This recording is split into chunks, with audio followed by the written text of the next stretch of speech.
बंगाल में ममता बनर्जी का एक ऐसा भाषण सामने आया है जो बंगाल के लोगों को बहुत ज्यादा भावुक कर गया है। ममता बनर्जी ने कहा है कि रहा गुलशन तो फूल खिलेंगे और रहा तृणमूल तो हम फिर जरूर मिलेंगे। यानी ममता बनर्जी की ये सबसे बड़ी इमोशनल अपील है। ममता बनर्जी के ऊपर बड़ा प्रेशर है। भारतीय जनता पार्टी हर तरीके की रणनीति अपना रही है कि वह किसी तरह से ममता बनर्जी को सत्ता से बाहर कर दिया जाए, सत्ता से बेदखल कर दिया जाए। आप ही सुनिए सबसे पहले सीएम ममता बनर्जी की वो स्पीच। আর রাহা তৃণমূল তো ফির মিলেंगे, আর রাহা তৃণমূল তো ফির মিলেंगे।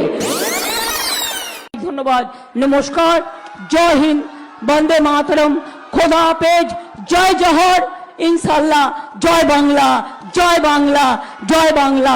আবার দেখা হবে, ফির মিলেंगे। রায় গুলশন তো ফুল খিলেंगे, আর জো ফুল খিলেंगे, আর রাহা তৃণমূল তো ফির মিলেंगे। অনেক অনেক ধন্যবাদ, নমস্কার। पश्चिम बंगाल में चुनाव प्रचार चल रहा है। 2 दिन बाद वोट डाले जाएंगे। 23 और 29 तारीख को वोट है।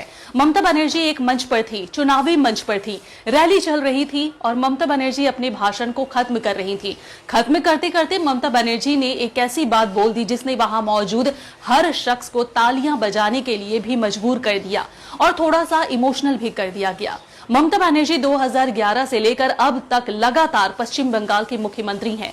2011, 2016, 2021 तीनों चुनाव में ममता बनर्जी का साथ दिया है बंगाल के लोगों ने, टीएमसी का साथ दिया है। ममता बनर्जी मुख्यमंत्री बनी और लगातार उन्होंने बंगाल के लोगों के लिए काम किया। लगातार वो केंद्र सरकार से लोहा लेती हैं। ममता बनर्जी जब अपना भाषण खत्म करने की तरफ थी तो ममता बनर्जी ने सब कुछ महज कुछ सेकंडों में कह दिया। इतनी बड़ी से बड़ी बात को 20 सेकंड में समेटकर ममता बनर्जी ने लोगों से टीएमसी को जिताने की एक बार फिर से अपील की। ममता बनर्जी ने कहा है कि गुलशन रहा तो फूल खिलेंगे और रहा तृणमूल तो जरूर मिलेंगे।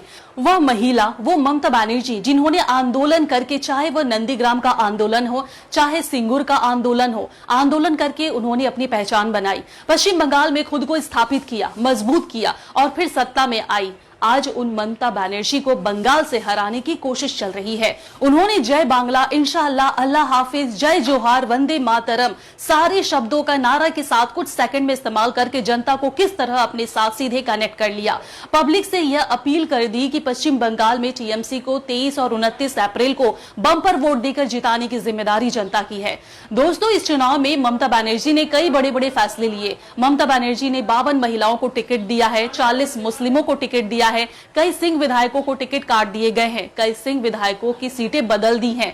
सब कुछ विनेबिलिटी के आधार पर की गई है, सर्वे के आधार पर किया गया है। ममता बनर्जी पूरी ताकत के साथ पश्चिम बंगाल में चुनाव प्रचार कर रही हैं। 70 साल से ऊपर उनकी उम्र है ममता बनर्जी, लेकिन ममता बनर्जी बिना थके, बिना रुके लगातार रैलियां करती आ रही हैं, रोड शो कर रही हैं, पैदल जनसंपर्क कर रही हैं। लक्ष्य सिर्फ एक है कि पश्चिम बंगाल को तृणमूल की सरकार बनाना है।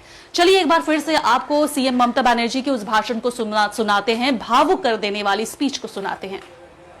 नमस्कार, जय हिंद, वंदे मातरम, খোদা হাফেজ, জয় জহর, ইনশাআল্লাহ, জয় বাংলা, জয় বাংলা, জয় বাংলা। আবার দেখা হবে, फिर मिलेंगे। राहे गुलशन तो फूल खिलेंगे, और जो फूल खिलेंगे, और रहा तृणमूल तो फिर मिलेंगे। अनेक अनेक धन्यवाद। ममता बनर्जी की यह भावुक अपील पश्चिम बंगाल का चुनाव भारतीय जनता पार्टी के दाव और ममता बनर्जी के पार्टी के सभी नेताओं की, खासतौर पर महिला नेताओं की मेहनत क्या रंग लाती है।